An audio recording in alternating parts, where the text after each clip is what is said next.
मैं अलका ठाकुर हूं और आप सभी का अलका मेडिकल क्लासेस में स्वागत है। आज हम पढ़ने वाले हैं हाइपर कैल्सीमिया के बारे में। तो आइए सबसे पहले हम इसके डेफिनेशन को देख लें, आखिर हाइपर कैल्सीमिया का क्या डेफिनेशन होता है।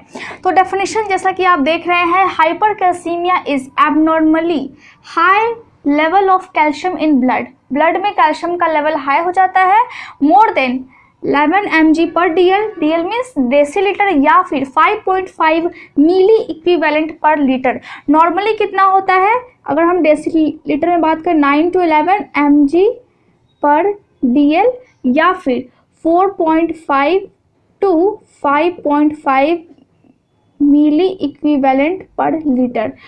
कैल्शियम का लेवल ब्लड में हाई हो गया है, जो इसकी लिमिट है 11 और ये 5.5, उससे ज़्यादा ये हो गई है ब्लड में। अब इसके कॉजेज़ क्या क्या है, आखिर किस कारण से कैल्शियम का लेवल ब्लड में हाई हो जाता है। सबसे पहला कॉज है ओवर एक्टिव पैराथायरॉयड ग्लैंड। जैसा कि मैंने आपको पिछले वीडियो में बताया है, ये अगर आपकी लैरिंग्स है और यहाँ पे आपकी ये थायरॉयड ग्लैंड है, उसमें ये पैराथायरॉयड ग्लैंड है। आपको ये दिख रही होगी, ये सभी पैराथायरॉयड ग्लैंड है, पैराथायरॉयड ग्लैंड, ठीक है। तो ये ओवर एक्टिव हो जाती है, यानी कि बहुत ज़्यादा पैराथायरॉयड ग्लैंड को सिक्रीट करने लगती है। उस कंडीशन में कैल्शियम का लेवल ब्लड में हाई हो जाता है, क्योंकि कैल्शियम और फॉस्फेट रेगुलेशन में पैराथायरॉयड ग्लैंड बहुत ही इंपॉर्टेंट रोल प्ले करती है और कैल्शियम सिक्रीट करती है पैराथायरॉयड ग्लैंड, तो वो बहुत ज़्यादा ब्लड में सिक्रीट कर देती है। दूसरा कॉज है डिहाइड्रेशन या फिर लॉस ऑफ बॉडी वाटर। अगर बॉडी में वाटर की कमी हो जाएगी तो इलेक्ट्रोलाइट इम्बैलेंसेस हो जाएंगे। इलेक्ट्रोलाइट इम्बैलेंसेस के कंडीशन में कैल्शियम का लेवल ब्लड में ज़्यादा हो जाएगा, क्योंकि कैल्शियम ज़्यादा कॉन्सेंट्रेटेड हो जाएगा ब्लड में, क्योंकि वाटर वहाँ पे मौजूद नहीं होगा। तो उस कंडीशन में भी कैल्शियम का लेवल ब्लड में हाई हो जाएगा। मल्टीपल फ्रैक्चर्स मीन्स अगर बोन्स में कोई फ्रैक्चर है तो उस कंडीशन में क्या होगी, बोन से कैल्शियम रिलीज होगी ब्लड में। कैल्शियम ब्लड में रिलीज होने के बाद अगर ज़्यादा फ्रैक्चर है तो ज़्यादा रिलीज होगी। इसका मतलब है कि अगर बहुत ज़्यादा फ्रैक्चर्स हो गई हैं तो उस कंडीशन में ब्लड में कैल्शियम का लेवल ज़्यादा हो जाएगा। Tumours that destroy bones. कुछ ट्यूमर्स होते हैं, ट्यूमर्स मीन्स अगर कैंसर के सेल वहाँ पे डेवलप हो गए जो कि बोन को डिस्ट्रॉय करते हैं, तो बोन का जो सारी कैल्शियम है वो कहाँ पे आएगी, वो हमारे ब्लड में आ जाएगी। तो उस कंडीशन में भी ब्लड में कैल्शियम का लेवल हाई हो जाता है। मल्टीपल माइलोमा में क्या होती है, कैंसर हो जाती है प्लाज्मा सेल में। प्लाज्मा सेल क्या है, प्लाज्मा सेल एक इम्यून सेल है जो कि लार्ज अमाउंट में एंटीबॉडी को प्रोड्यूस करती है, और वो एंटीबॉडी हमारे बॉडी को बहुत सारे इन्फेक्शंस और डिजीज से प्रोटेक्ट करके रखती है। तो प्लाज्मा सेल WBC का एक टाइप है और इसमें कैंसर हो जाती है। उस कंडीशन में भी क्या होती है, बॉडी में कैल्शियम का लेवल ज़्यादा हो जाता है। Excessive intake of calcium and vitamin D supplements. Calcium और विटामिन डी सप्लीमेंट्स के कारण भी बॉडी में कैल्शियम का लेवल ज़्यादा हो जाता है। विटामिन डी सप्लीमेंट्स क्या करती है, इंटेस्टाइन में कैल्शियम के एब्जॉर्प्शन को, रीएब्जॉर्प्शन को इंक्रीज कर देती है। तो उस कंडीशन में ब्लड में कैल्शियम का लेवल ज़्यादा हो जाता है। Over consumption of milk products. Milk products में क्या होते हैं, कैल्शियम होते हैं। अगर हम ज़्यादा खा लेंगे मिल्क प्रोडक्ट को तो बॉडी में कैल्शियम का लेवल हाई हो जाएगा। और एंटासिड्स कंटेनिंग कैल्शियम, किसको बोलते हैं हम, कैल्शियम कार्बोनेट को। एंटासिड्स कंटेनिंग कैल्शियम जो होते हैं वो हार्ट बर्न के केस में, अगर पेट आपका अपसेट है यानी कि स्टमक पे कुछ एसिडिटी हो गई है, उस कंडीशन में हम यूज़ करते हैं। और ये कैल्शियम कार्बोनेट होती है और ये हार्ट फेलियर के भी कंडीशन में यूज़ होती है। तो उस कंडीशन में भी बॉडी में कैल्शियम का लेवल हाई हो जाता है। Repeated transfusions with citrated blood. Citrated blood क्या होती है, ब्लड बैंक जैसा कि हम जानते हैं वहाँ पे ब्लड जमा होती है। अब वो ब्लड ऐसे ही एक बैग में जमा होती है और उसमें क्या होती है, साइट्रिक एसिड, मैं यहाँ पर लिख देती हूँ, साइट्रिक एसिड या फिर sodium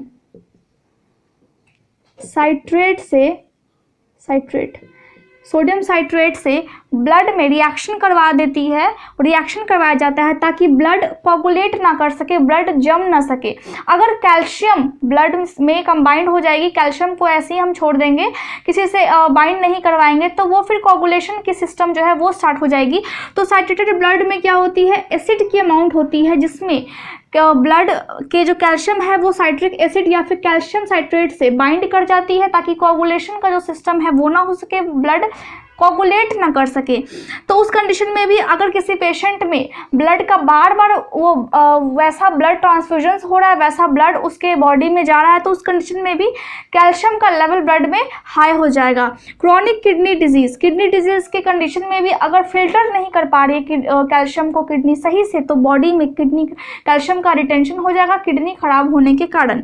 use of certain medications for example thyroid diuretics, ये क्या करती है, ये कैल्शियम के रीअब्जॉर्प्शन को इंक्रीज कर देती है, जिसके कारण बॉडी में कैल्शियम की अमाउंट ज़्यादा हो जाती है। इनहेरिटेड किडनी और metabolic condition, inherited kidney means अगर पेशेंट में अगर उसके पेरेंट्स के या फिर अनुवांशिक जो गुण होते हुए आए हैं, अनुवांशिक गुण जो उसमें आया है वो अपने पेरेंट्स से, उस कंडीशन में भी किडनी कैल्शियम का लेवल थोड़ा सा हाई हो सकता है बॉडी में, वो नेचुरली होती है। और metabolic condition for example diabetes, diabetes में क्या होती है, पैनक्रियास के फंक्शन के लिए कैल्शियम बहुत ही इंपॉर्टेंट रोल प्ले करती है। कैल्शियम इंसुलिन को सिक्रीट करवाती है। अगर डायबिटीज़ के केस में ज़्यादा इंसुलिन सिक्रीट होगी, इसका मतलब है कि बॉडी में कैल्शियम जो है वो ज़्यादा हो जाएगा ताकि जो इंसुलिन है उसको मेंटेन कर सके, तो उस कंडीशन में भी ब्लड में कैल्शियम का लेवल ज़्यादा हो जाएगा। तो इस तरह से हम देखते हैं कॉजेज ऑफ हाइपर कैल्सीमिया। हम देख लेते हैं हाइपर कैल्सीमिया के क्या क्या साइन एंड सिम्टम्स होते हैं, क्लिनिकल मैनिफेस्टेशंस क्या क्या होती हैं। पेशेंट का हार्ट रेट और बीपी यानी कि ब्लड प्रेशर इंक्रीज रहेगा। स्केलेटन मसल्स में वीकनेस रहेगी। क्यों में वीकनेस रहेगी, क्योंकि ऑलरेडी कैल्शियम ब्लड में ज़्यादा हो गई है। कैल्शियम बॉडी में कहीं कहीं टिश्यू में या फिर ब्लड में डिपॉजिट होना स्टार्ट हो जाएगी, जिसके कारण मसल्स में वीकनेस रहने लगेगी। बोन पेन होगा, और बोन पेन क्यों होगा, क्योंकि बोन से ऑलरेडी ब्लड में बहुत ज़्यादा कैल्शियम रिलीज होगा, इसके कारण बोन में पेन फील होगी पेशेंट को। और पैथोलॉजिकल फ्रैक्चर्स होंगे। पैथोलॉजिकल फ्रैक्चर्स का क्या मतलब होता है कि कोई डिजीज़ के कारण अगर बोन अगर टूट जाता है तो उस कंडीशन को हम पैथोलॉजिकल फ्रैक्चर्स बोलते हैं। डिजीज़ के कंडीशन के कारण अगर बोन्स का ब्रोकन हो जाता है, अगर बोन्स ब्रोक कर जाता है उस कंडीशन में, तो पैथोलॉजिकल फ्रैक्चर्स होंगे पेशेंट में। डिक्रीज जीआई मोटिलिटी, गैस्ट्रोइंटेस्टाइनल जो मोटिलिटी है, ऑलरेडी कैल्शियम इतना ज़्यादा है कि गैस्ट्रोइंटेस्टाइनल मोटिलिटी बहुत ज़्यादा स्लो हो जाती है, डिक्रीज कर जाती है। Decrease blood clotting capability, blood clotting capability भी कम हो जाएगी। ये क्यों कम होगी, ब्लड क्लॉटिंग कैपेबिलिटी इसलिए कम होगी क्योंकि बॉडी में कैल्शियम जो ब्लड क्लॉटिंग में हेल्प करती है वो किसके साथ बाइंड रहती है, मैंने आपको बताया था पिछले वीडियो में, कैल्शियम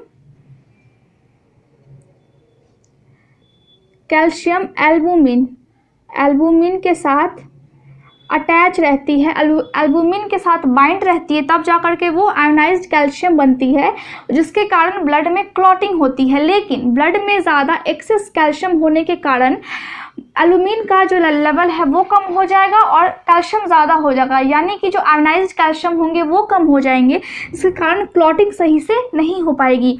मसल्स वीकनेस रहेगी पेशेंट में, और मसल्स वीकनेस रहेगी और कोऑर्डिनेशन सही से नहीं हो पाएगा, इनकोऑर्डिनेशन रहेगा पेशेंट में, सही से वो अपने मसल्स को कोऑर्डिनेट नहीं कर पाएगा। एनोरेक्सिया रहेगी पेशेंट में। एनोरेक्सिया मीन्स उसको लगेगा कि अगर वो ज़्यादा खाएगा तो वो मोटा हो जाएगा, इस कंडीशन में वो खाना पीना छोड़ देगा, और अगर कोई स्ट्रिक्ट एक्शन लेगा तो वो बहुत ज़्यादा एक्सेसिव एक्सरसाइज करने लगेगा। ये जनरली यंग वुमेन में होती है। कॉन्स्टिपेशन रहेगी पेशेंट को, और एब्डोमिनल पेन रहेगी पेशेंट में, यानी स्टमक में उसके पेन रहेगी।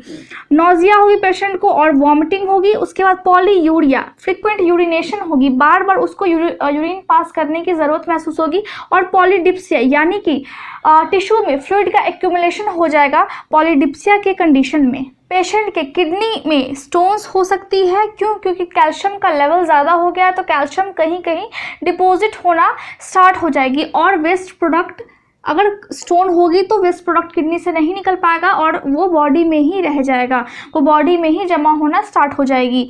हार्ट ब्लॉक हो सकती है पेशेंट के, क्यों? क्योंकि न्यूरोमस्कुलर जो फंक्शंस है उसमें डिक्रीजमेंट आ जाएगी, वो डिक्रीज कर जाएगी क्योंकि ब्लड में कैल्शियम का लेवल ज़्यादा हो गया है और जिसका असर ब्रेन के फंक्शन पे भी पड़ता है। ड्राउजीनेस होगी, यानी कि पेशेंट हमेशा स्लीपी फील करेगा, वो हमेशा ऐसा फील करेगा जैसे कि उसको नींद आ रही है। उस कंडीशन में, किस कंडीशन में? कैल्शियम का लेवल ब्लड में जब ज़्यादा हो जाएगा उस कंडीशन में ड्राउजीनेस होगी, पेशेंट को लिथार्जी होगी, लिथार्जी मीन्स कमजोरी महसूस होगी। हेडेक रहेगा पेशेंट को, वो इरिटेशन फील करेगा, इरिटेबिलिटी की जो कंडीशन है वो ज़्यादा होगी और वो डिप्रेशन में रहेगा यानी अनहैप्पी रहेगा। उसके मूड स्विंग्स होंगे, वो कंफ्यूजन में रहेगा, साइकोसिस होगी यानी कि उस पेशेंट में हेलुसिनेशन हो सकती है, उसको कभी भी कुछ भी दिख जाएगा जो और अदर लोगों को नहीं दिखेगा, कुछ भी उसको स्मेल आएगी जो कि अदर लोगों को नहीं आएगी, तो उस कंडीशन को हम हेलुसिनेशन बोलते हैं। तो साइकोसिस के कंडीशंस पेशेंट में हो सकते हैं हाइपरकैल्सीमिया की कंडीशन में, और इवेंचुअली यानी धीरे धीरे पेशेंट कोमा में या फिर उसकी डेथ हो सकती है। इस तरह हम देखते हैं कि साइन एंड सिम्टम्स होते हैं हाइपरकैल्सीमिया का। डायग्नोस्टिक इवैल्यूएशन को हम देख लेते हैं कि सबसे पहले हम पेशेंट की हिस्ट्री लेंगे, प्रेजेंट और पास्ट, उसके बाद हम पेशेंट का फिजिकल एग्जामिनेशन करेंगे। सीरम में जो कैल्शियम का लेवल है वो 11 mg/dl से ज़्यादा होगा। पेशेंट में ECG चेंजेस हमें देखने को मिल जाएंगे। अगर हम पेशेंट का एक्सरे लेंगे तो अगर ऑस्टियोपोरोसिस यानी कि बोन में अगर कोई प्रॉब्लम है या फिर बोन कैविटेशन की कंडीशन है, कैविटेशन मीन्स डेड बोन है, या फिर यूरिनरी कैल्कुलाई है, urinary कैल्कुलाई means kidney stone, kidney stone को हम क्या बोलते हैं? इसको हम यूरिनरी कैल्कुलाई या फिर रीनल कैल्कुलाई या फिर किडनी स्टोन या फिर नेफ्रोलिएथियसिस या फिर यूरोलिएथियसिस भी बोलते हैं, यानी कि स्टोन हो जाती है और अगर पेशेंट यूरिन पास करता है तो उसे पेन फील होती है। हम एक्सरे में ऑस्टियोपोरोसिस और बोन कैविटेशंस या फिर किडनी स्टोन को चेक कर सकते हैं।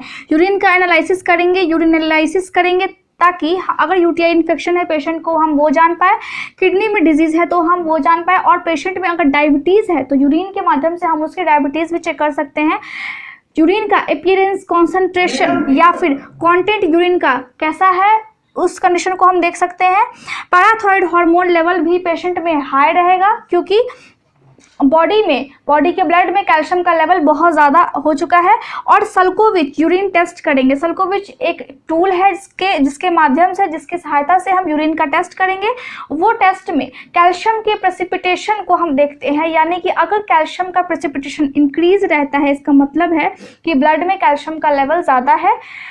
तो इस सल्कोविच टूल से हम कैल्शियम के प्रेसिपिटेशन को देखते हैं। इस तरह से हम पेशेंट का डायग्नोस्टिक इवैल्यूएशन करते हैं।